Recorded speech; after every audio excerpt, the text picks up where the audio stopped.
Om Tat Sat. My humble prostrations to the all-pervading Brahman, to my worshipful Guruji, Swami Jyotirmayananda Maharaj, to all the sages and saints of this world, and to you divine souls watching this satsang. In today's satsang, we will be covering Sutra number 12 from the Raja Yoga Sutras of Patanjali, narrated by Swami Nikhilananda, and the commentary is given by my Guru, Swami Jyotirmayananda Maharaj. So today's sutra is Abhyasa Vairagya Abhayam Tannirodha. So we'll repeat Abhyasa Vairagya Abhayam Tannirodha.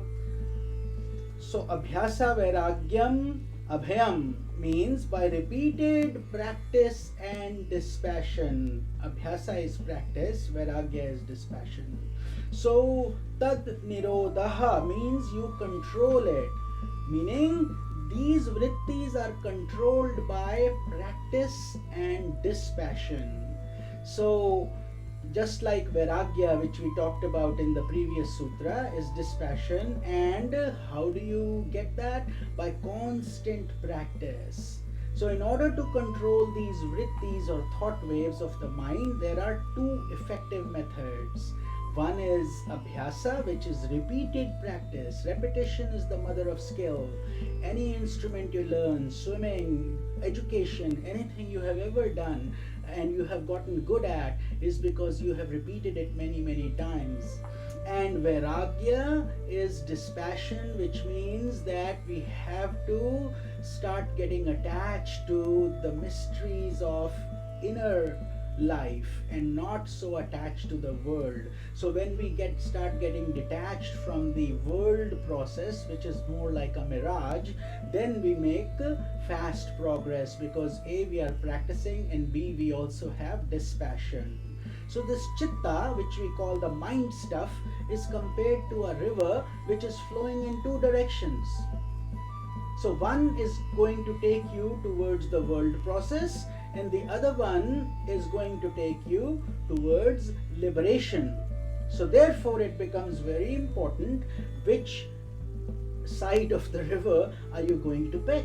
And therefore, if you are going towards the world process, note that the things that you will find are your egoism, attachment, hatred, karmas, dullness, and distraction, and eventually the river dries out and the repeated karma of bondage and birth and death will continue. Whereas if we take that other path of the river, which is going towards the ocean of liberation, what will start happening is that you will start enjoying satsanga, which is good association. Your sadhana will increase, which means your tapas, your practice, spiritual practice will start to give you peace. It will start to grow. You will start to go into deeper meditation sessions. It will start to improve, and then you will elevate yourself into a state of consciousness, elevated consciousness of samadhi, which means there may be times where you even transcend time and space, and finally you get pragya, which is intuitive intellect, and eventually you get self-enlightenment, self-realization, and then thereby cutting the cycles of birth and death. So just as a bird flies in the sky with the help of two wings, even so the soul flies in the sky with the freedom of liberation. How? By doing vairagya and abhyasa, dispassion and constant practice. See, Lord Krishna has said the same thing to Arjuna in the Bhagavad Gita. Because Arjuna says, how can you control the mind? It's so restless and it's so hard to do. It's like the wind. Indeed, says Lord Krishna, this restless mind is difficult to control, but it can be brought under one's control by the exercise of abhyasa and vairagya. See, so Bhagavad Gita teaches us the same thing. This is in chapter 6, shloka number 35. So the nature of abhyasa and the means of its perfection are now described in the following sutras. See, sage Patanjali, with his mercy and kindness towards all souls, is slowly taking us into these deep and very pure nectar-like waters that will cleanse our soul, it will purify us, give us the real purpose of our life for which we have been born, to connect with the divine energy instead of just eating, sleeping, drinking, reproducing, and dying, frankly. So those chosen souls that want to do something about their life are the ones who will follow this very diligently and make this one of the key objectives of their life. So this is what we are trying to do, and I hope you're enjoying these sessions. Please send me your comments, feedback, and if you are liking them, please share this knowledge with others, because Sanatana Dharma knowledge is very profound, and we want as many people getting to know this nectar, this mystery of the deep realization that sages and saints had done.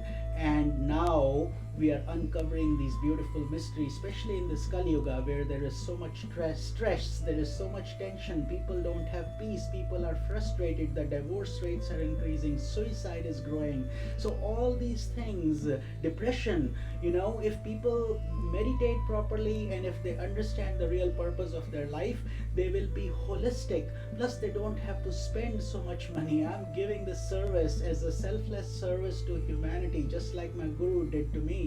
So I'm giving it back the same way, and I hope this is helping. We will continue. This is going to be a long journey. We are only on Sutra number 11, and by the time, if you are sincere and you do this, watch these satsangs daily, and you practice it only for a few minutes every day, your life will change. It certainly will change for the better. You will be more productive at work, and you will be more productive, more peaceful, happier, holistic. I hope this satsang made sense to you. This is Swami Nikhilananda. Om Tat Sat.